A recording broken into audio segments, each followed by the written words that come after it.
The Spirit's Book, containing the principles of the Spiritist doctrine concerning the immortality of the soul, the nature of spirits and their relationships with humankind, moral laws, the present life, the future life, and the destiny of humanity, according to the teachings given by highly evolved spirits through several mediums, received and coordinated by Allan Kardec. Part 2. The Spirit World, or the World of Spirits. Chapter 7. The Emancipation of the Soul. Sleep and Dreams. Does an incarnate spirit willingly stay in its corporeal envelope? That is like asking if a prisoner is happy being under lock and key. An incarnate spirit constantly aspires to freedom. The denser the envelope, the more it wants to be free of it. During sleep, does the soul rest like the body?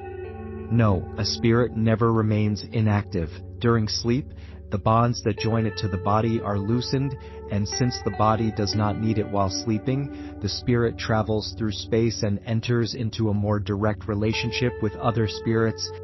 How can we confirm the fact that a spirit is free during sleep? Eye dreams. While the body rests, the spirit enjoys more of its faculties than in the waking state. It remembers the past and sometimes foresees the future. It acquires more power and can communicate with other spirits, whether on this world or another. You frequently say, "I had a bizarre dream, a horrible dream, but there is no likelihood of it being true." It is almost always a memory of places and things which you have seen, or which you will see in another existence or on another occasion. Since the body is dormant, the spirit tries to break its chains in order to probe into the past and future. Poor human beings, you know so little about the most ordinary phenomena of life. You believe you are very knowledgeable, yet the most ordinary things puzzle you. To no end to the question of all children. What do we do when we sleep? What are dreams? You remain without an answer. Sleep partially frees the soul from the body. When humans sleep, they momentarily find themselves in the state which they will be in permanently after death. Spirits who quickly free themselves from matter upon death had intelligent dreams during earthly life. Such spirits, while their body is sleeping, rejoin the company of those who are more evolved. They travel with, converse with, and learn from them. They even work on projects that they find completed upon dying. From these facts, you should once more learn not to fear death, because you die daily, as a saint once stated. This applies only to more highly evolved spirits.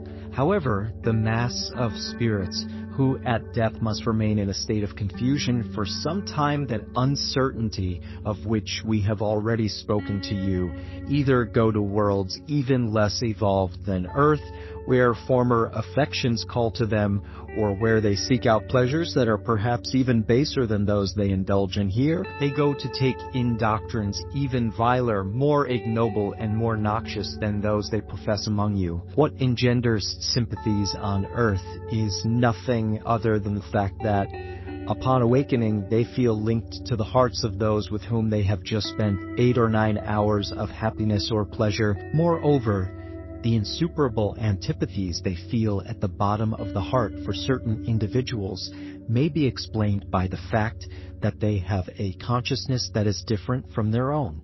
They recognize these individuals without having ever seen them before. It is furthermore what explains people's indifference when they do not seek to make new friends. They know that those who love and cherish them are elsewhere. In a word, sleep has more influence than you think on your life. During sleep, incarnate spirits are always in touch with the spirit world, and that is what leads high-order spirits without too much aversion to consent to incarnate among you. During their contact with earthly vices, God grants them the freedom to re-strengthen themselves during sleep at the source of the good in order not to fail in their commitment to instruct others. Sleep is the door that God opens to them for contacting their friends in heaven. It is their break after work while they await the great deliverance. the final liberation that must restore them to their true environment. A dream is the memory of what your spirit has seen during sleep. However, notice that you do not always dream, because you do not always remember what you have seen or everything that you have seen. This happens because your soul is still under development, so that frequently you retain nothing more than the confused memory that accompanies your departure and your return, which is mixed in with the memory of what you have done or what concerns you have had while awake.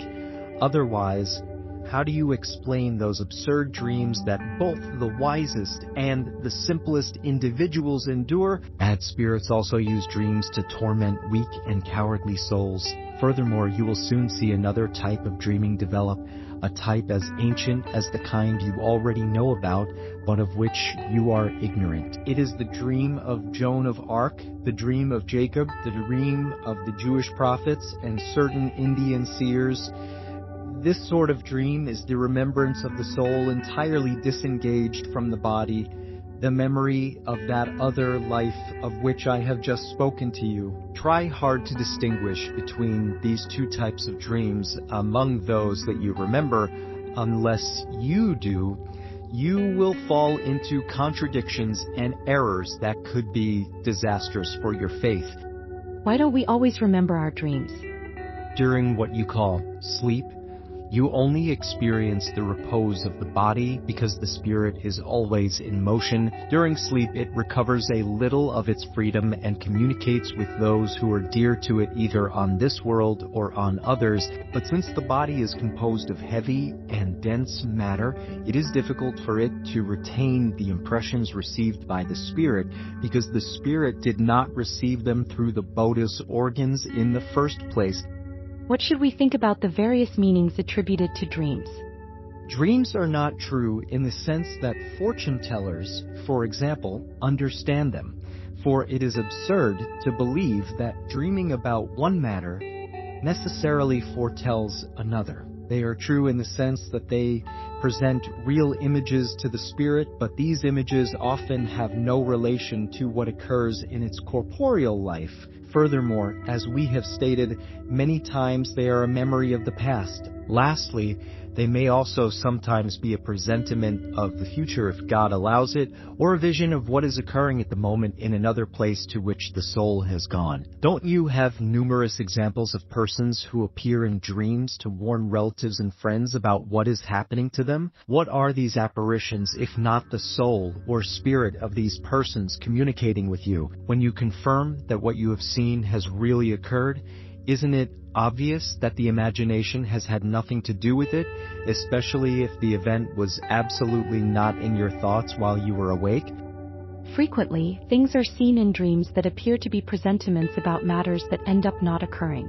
Where do these come from? They may occur for the spirit, if not for the body, which means that the spirit sees what it desires because it goes looking for it. You must not forget that during sleep, the soul is always more or less under the influence of matter, and consequently it is never completely free from terrestrial ideas. Therefore, the concerns of wakefulness may give what you see the appearance of what you desire or what you fear. This is really what can be called a trick of the imagination. When you are strongly preoccupied with an idea, you connect it to everything you see. When we see living persons perfectly known to us doing things in a dream which they would absolutely never think of doing in real life, isn't it pure imagination? Which they would absolutely never think about. How do you know that? Their spirit may come to visit yours as yours may visit theirs, without your always knowing what they are thinking about. Besides, according to your desires, you frequently apply to individuals familiar to you what occurred or is occurring in other existences. Is complete sleep necessary for the emancipation of the spirit?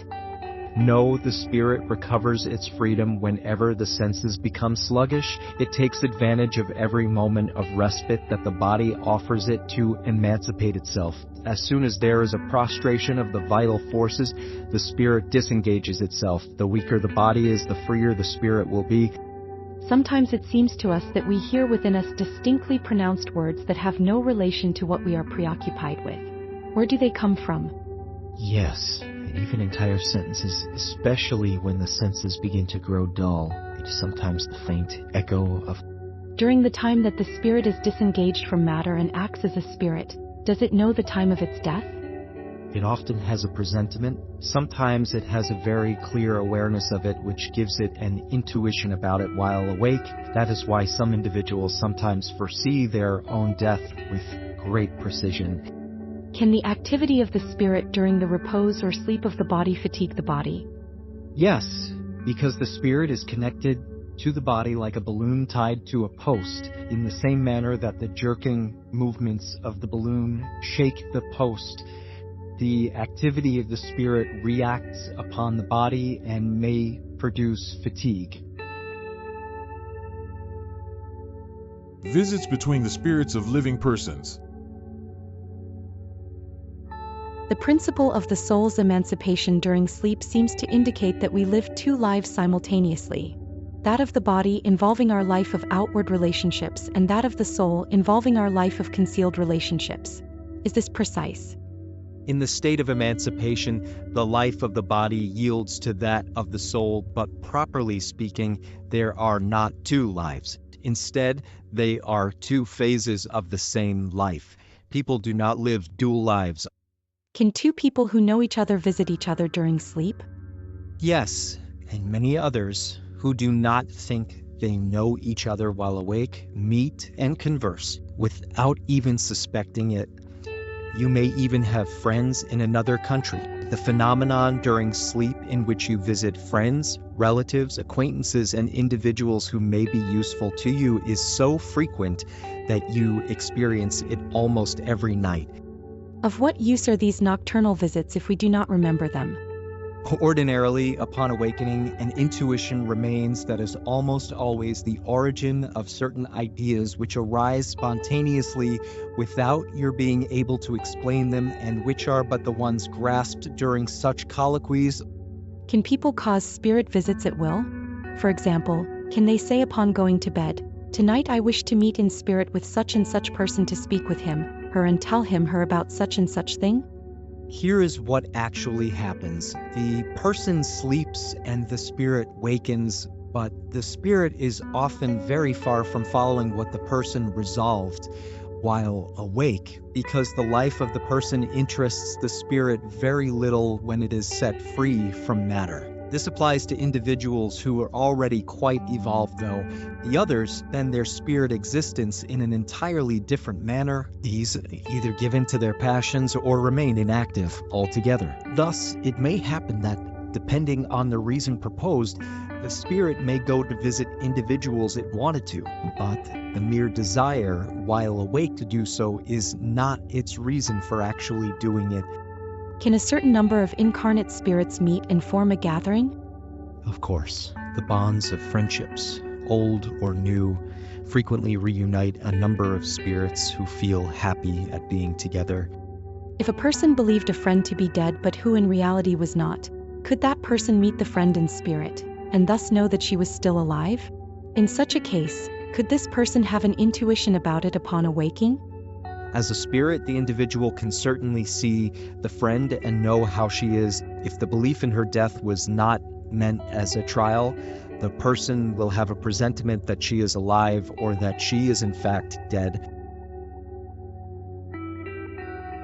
The concealed transmission of thought. Why is it that the same idea at discovery, for example, arises at the same time in many places? We have already stated that spirits communicate with one another during sleep. Well then, when the body awakens, the spirit remembers what it has learned, and the person thinks he or she has invented it. Thus, many may seem to have discovered the same thing at the same time. When you say that an idea is floating around, you employ a figure of speech that is more precise than you think, without even suspecting it. Each one contributes to its dissemination. Can spirits communicate with one another when the body is completely awake? A spirit is not enclosed in its body as if it were in a box. It radiates all around in every direction. Hence, it can communicate with other spirits even in the waking state, although it does so with more difficulty. Why do two perfectly awake persons sometimes have the same thought at exactly the same time? They are two attuned spirits who communicate with each other and rate each other's thoughts even when they are not asleep. Lethargy, catalepsy, apparent death. Lethargic and cataleptic individuals generally see and hear what is occurring around them, but they cannot express it. Do they see and hear through the eyes and ears of the body? No, through the spirit. The spirit is conscious but is unable to communicate. Why is it unable to communicate? The state of the body prevents it. This peculiar state of the organs proves to you that there is something more to a human being than just a body, because although the body is not functioning, the spirit continues to act. In the state of lethargy, can the spirit separate itself entirely from the body in such a way as to give the body all the appearances of death and then return to it? The body is not dead in the lethargic state because there are functions that continue to operate. Vitality remains in a latent state like in a cocoon, but it is not extinguished. The spirit is always connected to the body while the body is alive, but once the ties are broken by real death and by the decomposition of the organs, the separation is complete and the spirit no longer returns. When an apparently dead person comes back to life, it is because death had not actually been consummated. Through care given in time, can one strengthen the ties that are about to break and bring back to life a person who, without such attention, would definitely die? Yes, of course, you have evidence of this every day. In such cases, magnetism is often a powerful means because it gives the body the vital fluid needed to keep its organs functioning. Somnambulism. Does natural somnambulism have any connection to dreams? How can it be explained? It is a state of the soul in which its independence is more complete than in dreams. Thus, its faculties are more unrestrained. The soul has perceptions that it does not attain in the dream state, which is actually a state of imperfect somnambulism. In somnambulism, the spirit is in total possession of itself, for the physical organs are in a sort of cataleptic state and no longer receive external impressions.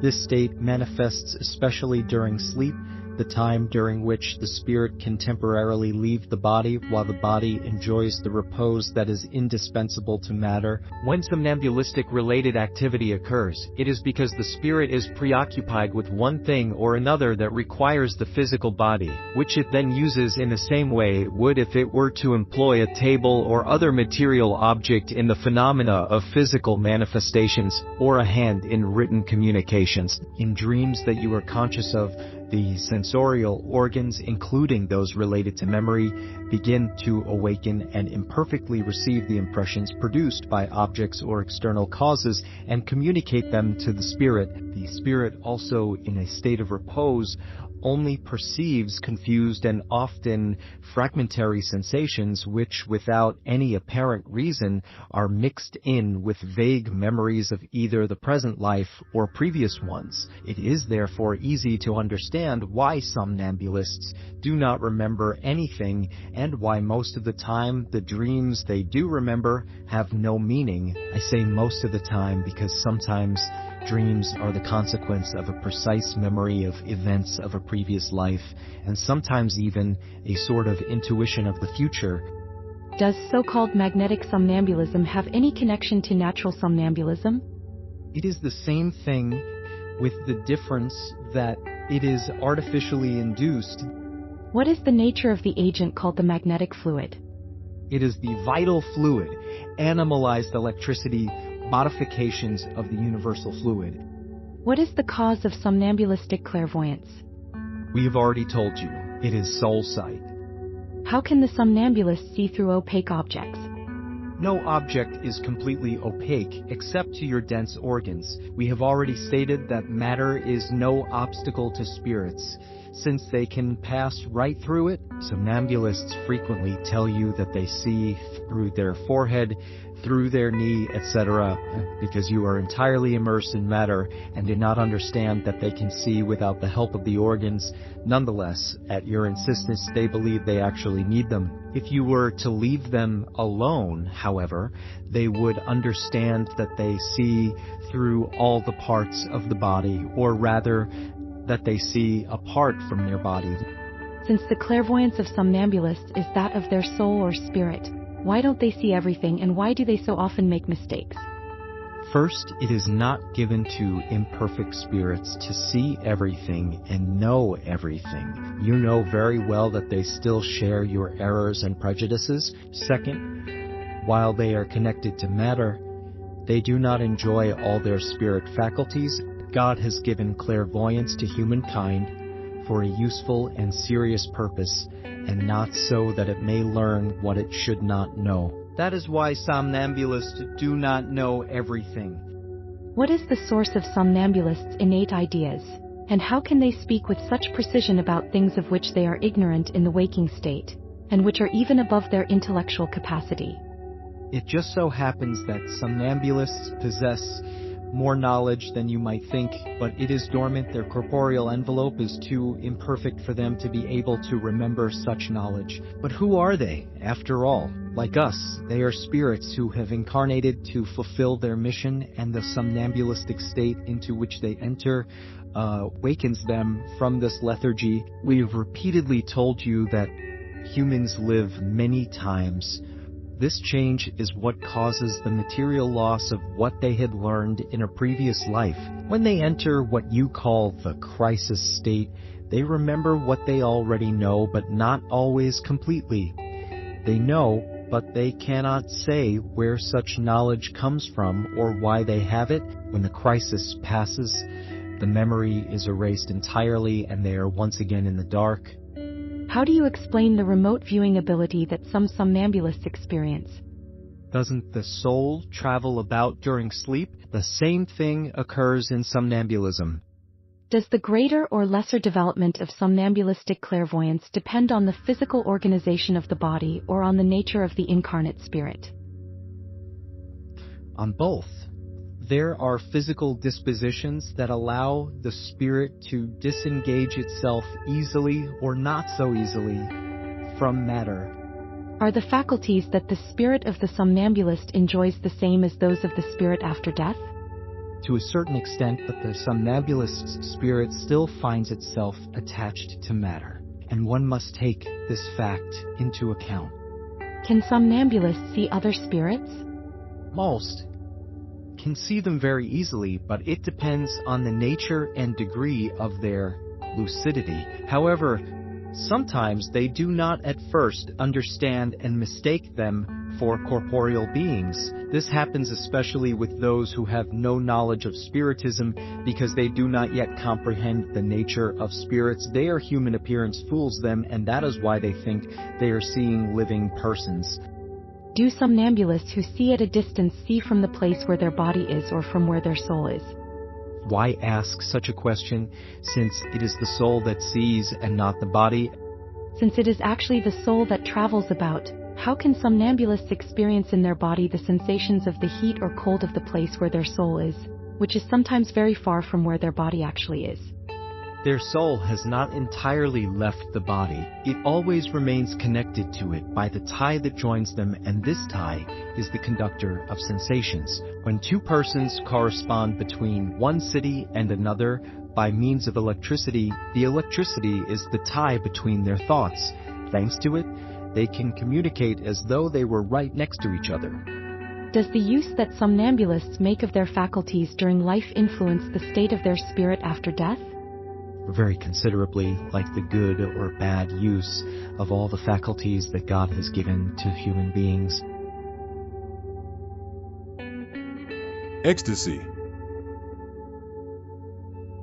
What is the difference between ecstasy and somnambulism? Ecstasy is a more refined type of somnambulism. The soul of the ecstatic is even more independent. Does the soul of the ecstatic really go to higher realms? Yes, It sees them and comprehends the happiness of those who dwell there, which is why they would like to remain there. However, there are realms inaccessible to spirits who are not sufficiently purified. When ecstatics express the desire to leave the earth, do they speak sincerely? And doesn't the preservation instinct retain them? That depends on the spirit's degree of purification. If it sees that its future situation will be better than the present life, it makes an effort to break the ties that bind it to the earth. If we were to abandon ecstatics to themselves, could their soul completely abandon their body? Yes, they could die. That is why it is necessary to call them back by means of everything that might attach them to this world. Above all, making them understand that should they break the chain that holds them here, it would actually be the best means of not remaining in that place where they see that they could be so happy. Ecstatics claim to see things that are obviously the product of an imagination overly excited by earthly beliefs and prejudices. Thus, isn't everything they see unreal?